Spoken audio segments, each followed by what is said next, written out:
Hey, my name is Mohammed, I'm the CEO of Naro. My name is Luca, and I'm the CEO of Naro. Welcome to our AI model series, where we cover some of the most popular AI models on the market right now.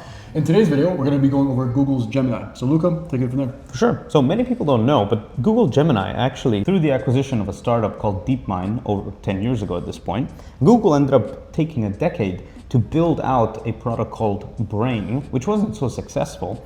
But because of the rise of ChatGPT in 2023, they essentially merged Brain and that internal team at DeepMind to focus on the new models that Google is coming out with, Gemini in this case. So if we look at the timeline, essentially at the end of 2023, Google comes out by being the first multimodal model from day one, supporting both video, image, and text. Fast forward a year later, their Gemini 1.5 comes out with 1 million token context window. And that's something we've covered in the past videos. It kind of is like a big milestone for the big model providers because they were capped off at that 150 to 200 range. And so 1 million was essentially, you could have 4 times longer chats and 4 times more information in your sessions.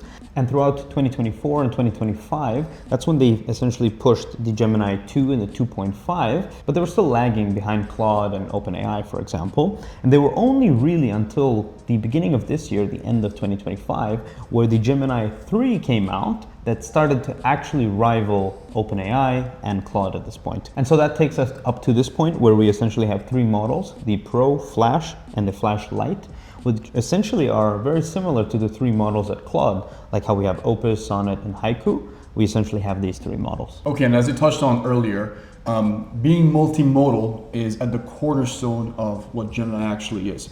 So let's take a deeper dive into what Gemini is really good at compared to the other models and where it really shines in 2026. For sure. So if we look at it, I mentioned it a few times, but multimodal work. When we say multimodal work, it essentially means that the models were used to generate text, images, and video. So essentially a lot of the professional studio level images and videos that we're seeing today are actually built by the Gemini models, for example, Nano Banana. When we think about long working sessions, agentic work, really good because of that very strong long window. But what really sets them apart is that they're embedded in your Google Suite account, right? So if you go on your Gmail, it's there. If you go on your Google Calendars, it's there. They essentially have the distribution of over 500 million users overnight. And so they've slowly started pushing out these AI capabilities across their tools. And so now wherever you are, you have some sort of AI functionality in there. And then finally, Google is known for their search. And so they finally now have pivoted into changing their search to be an AI search as well.